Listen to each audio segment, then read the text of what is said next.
El pasado domingo 11 de julio, Cuba vivió una jornada inédita.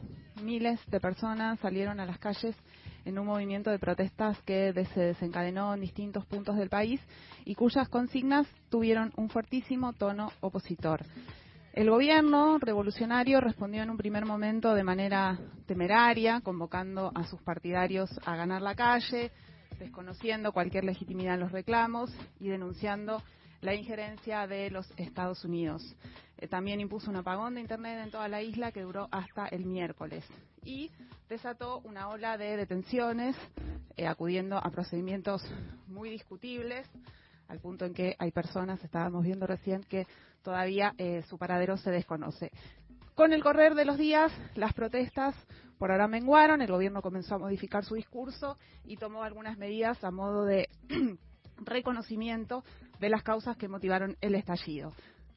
Fuera de Cuba se desató una feroz campaña mediática y digital que festeja el inminente final de un proceso político que se ha mantenido durante 62 años en el poder. Algunas expresiones de esa campaña incluso exigen una intervención extranjera.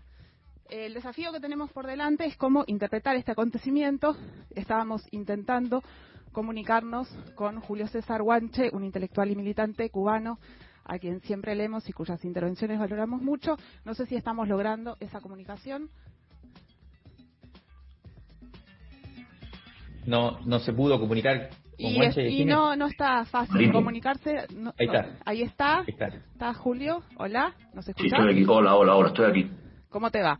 Te estábamos presentando, Guanche, contando un poco cómo habían sido estos últimos días allí en Cuba. Y la primera pregunta que teníamos para hacerte es cómo interpretás vos el contenido de las protestas que tuvieron lugar el domingo, cuál es su significado histórico, cómo compartirlas aquí para la audiencia argentina. Bueno, lo primero es que es un antes y un después, sin duda, para lo que ha sido la Cuba que hemos tenido en 60 años, para lo que ha sido la propia historia de la revolución, para el propio significado de lo que es la revolución. Usualmente hemos manejado muchos en Cuba que los 90 fueron una frontera justo entre un antes y un después, ¿no? Y los 90 fueron muy significativos. La crisis de los 90, con causas conocidas, la caída soviética, también recrudecimiento de la escalada de bloqueo de agresión en aquellos años a Cuba, y junto a, por supuesto, dinámicas internas, generó una crisis de enormes proporciones, en la que se perdió 35% del Producto Interno Bruto cubano, en la que en promedio los cubanos perdieron unas 20 libras de peso en promedio, y en las que se modificaron muchas cosas de lo que habían sido la política cubana hasta el momento. Políticas de universalismo, políticas de política social, hubo muchas bromas o chistes en la época que explican bien este asunto cuando se decía, por ejemplo, que al periodo especial, que es el nombre de la crisis, entramos todos pero salimos uno a uno. Esa frase, y algunos no salieron, ¿no? Entonces esas frases explican bastante de lo que se vivió en los 90, y no solo en términos económicos, sino en cambios de los campos de sentido con que se había llegado a esos 90 y con lo que se salió de ellos. Ahora la situación es muy distinta porque no hay previo a estos años, unos años 80, que fueron los años de mayor desarrollo social económico para Cuba, y no hay ese acumulado que se tenía entonces, con lo cual el background de este momento es completamente distinto. Las generaciones que están más actuantes en Cuba ahora, digamos un grueso de ellas, son generaciones que han vivido su madurez después de los 90, para los cuales los 80 son una época ya prácticamente muy antigua. Hay una larga dinámica de crecimiento de problemas que tienen que ver con obviamente una multiplicidad de factores, desde la política de injerencia estadounidense hasta también malos manejos y malas dinámicas en el procesamiento de conflictos cubanos, como los conflictos con la diferencia, los conflictos con la diversidad, por un lado, y también conflictos relacionados con el aumento de dinámicas de desigualdad, pobreza y cuestiones así asociadas. Entonces estas protestas no se pueden leer como un cielo en rayos serenos, como decía aquella vieja frase de Marx, sino que tienen también raíces, y a mí me parece que es importante comprender que hay agendas, por supuesto, de todo tipo allí, que que han excedido a prácticamente todas las fuerzas que de algún modo están organizadas en Cuba. Primero han excedido a la propia contrarrevolución tradicional, a las nuevas fuerzas de oposición, porque las agendas que tienen ahora mismo son mucho más plurales, mucho más diversas y muchas veces no comunicadas necesariamente con la más reciente oposición, que tenía más demandas más vinculadas al campo de los derechos políticos y, por ejemplo, de libertad de expresión en el campo artístico. Ahora mismo hay lo que uno puede ver, ¿no? Es una ampliación de ese campo de demandas, y hay derechos de muchos tipos en juego, ¿no? Pero también yo creo que ha excedido la previsión que de esto había hecho las fuerzas gubernamentales, que ellos me parece que menospreciaron el curso que estaba siguiendo los conflictos y la forma en que se estaban viendo y la forma en que se estaban desarrollando, y me parece que también ha excedido incluso las respuestas que debieron haber planificado o haber evitado, canalizando conflictos y problemas de otra manera antes de ahora. Y creo que el tipo de respuestas que estamos viendo ahora también hablan de ese rebasamiento, con lo cual entender esto ahora me parece que hay que entenderlo, que de la lectura que se haga también depende de las respuestas políticas que se le dé, y es muy importante leerlo como que hay esa multiplicidad de factores que no se pueden confundir todos como escenarios. El presidente Díaz-Canel ya ha hecho algo así a su escala, ha también tratado de distinguir a los manifestantes. Me parece que hay que construir un lenguaje también que entienda la legitimidad de las protestas, que separe de ello lo que puede ser una agenda completamente contraria al orden social y constitucional, y sobre todo cubano. Pero sí me parece que es clave reconocer que hay problemas de larga acumulación que no se van a terminar con estas protestas de ahora, que van a continuar, y que me parece que, como decía Fernando Pérez, nos hace falta también un lenguaje general que pueda dar respuesta a esto en términos de un lenguaje de inclusión del propio lenguaje, que usa términos como marginales, vándalos, delincuentes, para también muchos de los que participan en las protestas, que no lo son, aunque algunos lo son, pero no se puede generalizar, y también un lenguaje general hacia la nación, hacia la población, hacia la ciudadanía cubana, que anclada en derechos, ancladas en inclusión y ancladas en renovación del pacto social cubano, me parece que es la clave para darle mejores soluciones a este escenario, ¿no? Estamos hablando con Julio César Guanche, intelectual y militante cubano. Siempre lo seguimos, así que un agrado, un gusto, Guanche, hablar en este momento además tan particular. Espero que andes bien. Sí, gracias, Mario. Guanche, a ver, a mí me gustaría si podemos por ahí meternos un poquito más con precisión en la composición de la protesta, ¿no? Porque se ha hablado mucho, vos mismo mencionabas, el gobierno cubano tuvo una primera reacción, también desde afuera hubo una especie de campaña mediática y digital impactante, ¿no? Claramente, bueno, totalmente fuera uno siente, ¿no? de lo que estaba sucediendo en Cuba. Y la gran pregunta es esta, vos decías, hay múltiples demandas en la agenda. Ahora, si tuvieras que más o menos tratar de discernir cuáles son los sujetos, cuál es la composición de esa protesta, ¿qué podrías decir?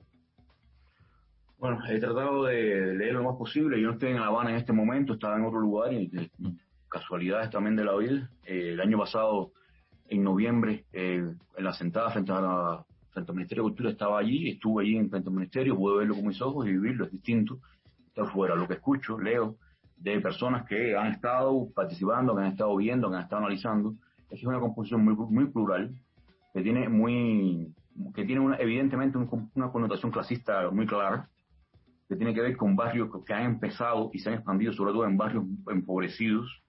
Lo que uno ve en las imágenes son básicamente personas que son la imagen típica, normal que uno ve del pueblo cubano, la forma en que hablan, la forma en que se visten, y evidentemente hay un contenido ahí que tiene que ver con el pueblo cubano, digamos, más de abajo, ¿no?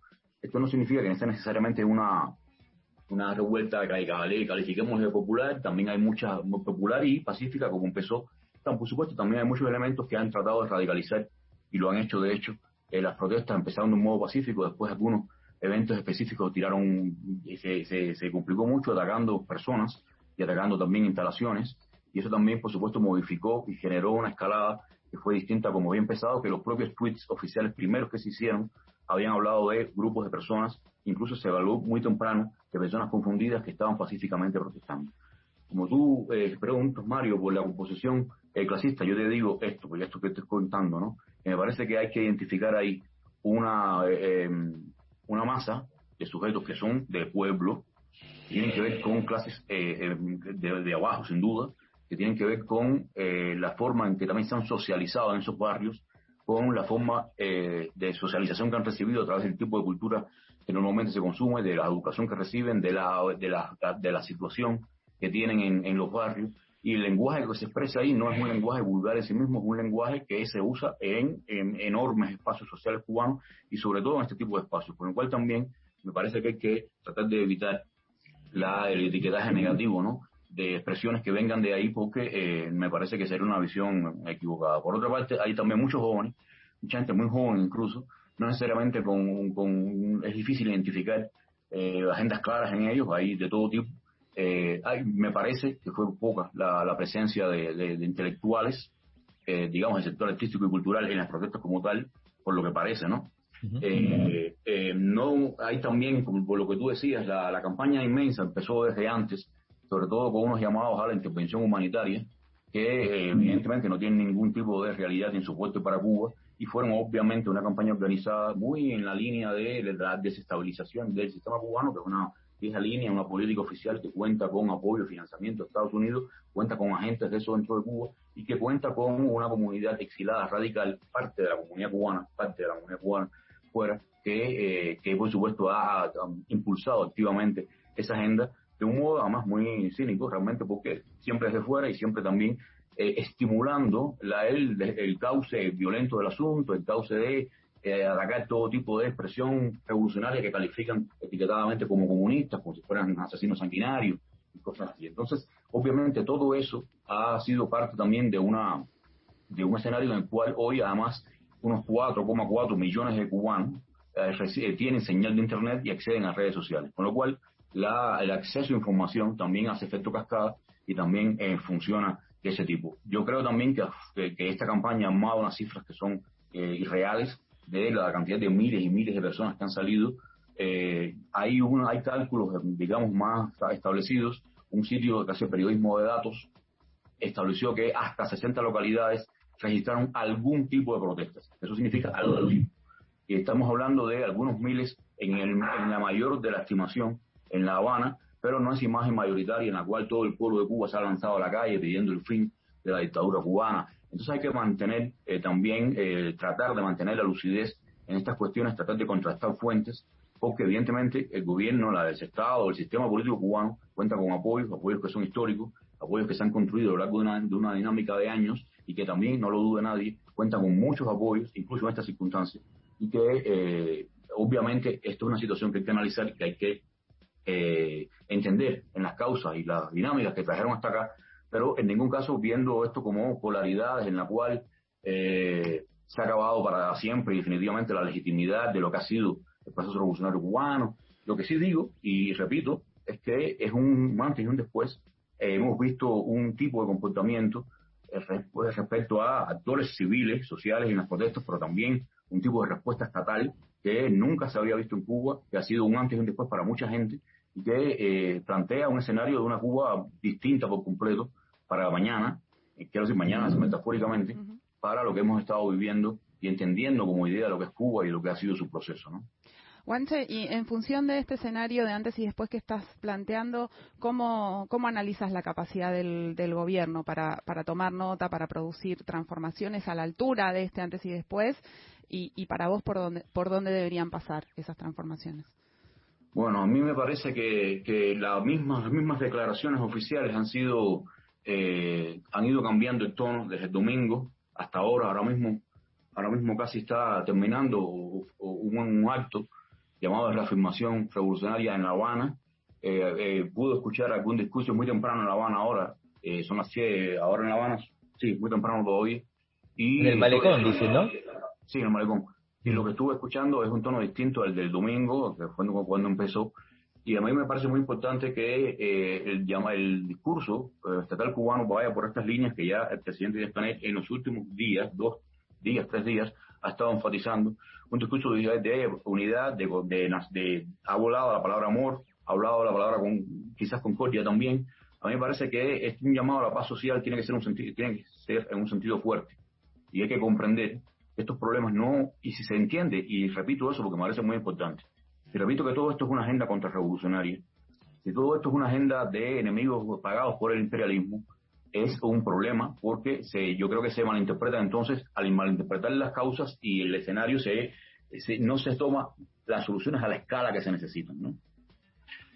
¿Qué digo con eso? Que es imprescindible establecer un tipo de en mi opinión, camino que vaya por cosas que ya están aprobadas en Cuba y que tienen que ser mucho más rápidamente seguidas. Una de ellas es, por ejemplo, las leyes de defensa y protección de derechos, que son de las últimas en definirse en su fecha por el cronograma constitucional, tendrían que aprobarse de inmediato.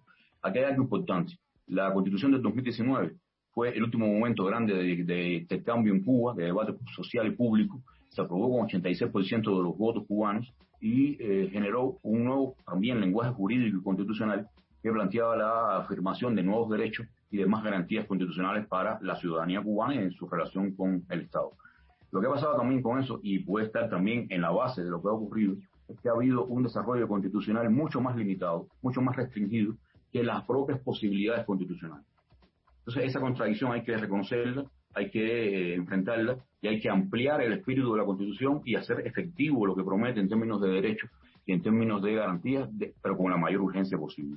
En el campo político eso fue un elemento. Otro elemento es que hay que reconstruir la relación del Estado cubano y sus instituciones con los actores que son expresivos de diferencias con sus políticas. Y fíjense que digo diferencias porque no necesariamente son opuestos radicalmente, ni no son contrarrevolucionarios en el sentido clásico de la expresión. Eso tiene que hacerse y tiene que darse canalización a la expresión de esas diferencias. 3, me parece que tiene que ampliar las zonas de contacto con la sociedad cubana, que no solo se expresen en forma de agendas políticas, sino en forma de agendas sociales en general, donde se nota mucha distancia entre el discurso oficial y los discursos sociales, por ejemplo, en estos barrios marginalizados que viven en un mundo bastante paralelo respecto al que se expresa en el discurso oficial. En temas de política y política social, me parece que en los últimos años, y es bastante visible, por ejemplo, en la agenda del 8º Congreso del partido que recién concluyó hace unos pocos meses, se ha perdido, pero mucho, el peso que siempre tuvo en Cuba y que fue una de las bases de la legitimidad del sistema, las políticas contra la pobreza y contra la desigualdad. La Constitución no menciona el término pobreza, no menciona el término desigualdad, el Congreso del Partido no hizo prácticamente mención con la importancia que lleva a esos elementos, y son elementos que son fundamentales en Cuba, no solo porque son problemas en sí mismos, temas como pobreza y desigualdad, sino porque son las claves de lo que ha sido la construcción revolucionaria cubana. Entonces, si tú tienes esos problemas respecto a tu propia promesa, estás también confrontando serios problemas de construcción de presente y de horizonte. Guanche, estamos hablando con Julio César Guanche, intelectual y militante cubano, sobre lo sucedido esta semana, el domingo pasado en La Habana. Y te quería hacer una última pregunta, porque se nos acabó el tiempo, pidiéndote por favor, rogándote que seas breve, incluso diciéndote casi por sí o por no, pero bueno, explica un poquito si querés. Claro. Porque durante estos días también circuló, como decíamos antes, una campaña muy fuerte en todos lados, ¿no? Acá en Argentina, en un momento particular, ¿no? Geopolítico actual. Nosotros lo venimos viendo con mucha preocupación, no solo por bueno, la descomposición de ciertas articulaciones progresistas en América Latina, en varios lugares del mundo, sino también por el crecimiento de la derecha, y de una derecha muy agresiva, con mucha capacidad de influencia en los medios y en las redes, y circuló con fuerza la pregunta o el miedo, el temor de una posible intervención extranjera en Cuba en este contexto. Como decías vos, ya desde antes de las protestas se circulaba esta versión. Mi sensación es que con bastante más verosimilitud que en otros momentos, ¿no? Sin embargo, una intervención extranjera a esta hora del mundo tampoco es tan fácil de pensar. ¿Vos qué sentís? ¿Cómo ves este peligro? Es un peligro real, un peligro histórico en Cuba, real y presente, no es una invención discursiva para justificar nada. La geopolítica misma, como tú dices, ahora mismo no parecería posible una intervención directa por Medio Oriente y la política estadounidense, por la propia América Latina, por la situación fronteriza que tiene Cuba también en muchos lugares, por el prestigio internacional que tiene el Cuba como país y como nación también. Bob Menéndez, senador de importancia del Congreso estadounidense, dijo que no habría intervención. A mí me parece que esto no puede salir de la ecuación, incluso con esas declaraciones, pero voy a incorporar un segundo dato. Al que dude y yo dudo también de la posibilidad real, inmediata, que hay que evitar por todos los medios y hay que hacer todo lo que haya que hacer por eso, pero además hay un segundo elemento relacionado, que es que la sola percepción de intervención es un fenómeno de enormes connotaciones para Cuba. Entonces, en connotaciones de todo tipo, políticas, militares, sociales. A nivel social, la percepción de la intervención lo que hace es cerrar completamente el arco de discusión posible en Cuba y, con toda razón, construir un arco homogéneo de respuesta única, exclusivamente a la percepción de intervención y cancelar todo debate interno. Eso me parece que también es muy negativo porque necesitamos espacio dentro de Cuba para discutir los propios problemas. Cuba tiene problemas serios, históricos y de presente con los Estados Unidos y también tiene problemas consigo misma como nación que tiene que resolver, que tiene que tener espacio para discutirlo, espacio legítimo para discutirlo, en lo cual ni siquiera la percepción de intervención ayuda en absoluto a nada de lo que necesitamos, por lo cual necesitamos toda la solidaridad del mundo para evitar no solo la posibilidad real de la intervención, sino cualquier discurso que vaya en esa dirección. Bueno, muy bien. Guanche, se nos acabó el tiempo. La seguimos igual, seguimos el intercambio a la distancia. Estamos en contacto para lo que se precise, como decís vos, en términos de solidaridad, de debate y de lo que haga ya falta en ayuda concreta.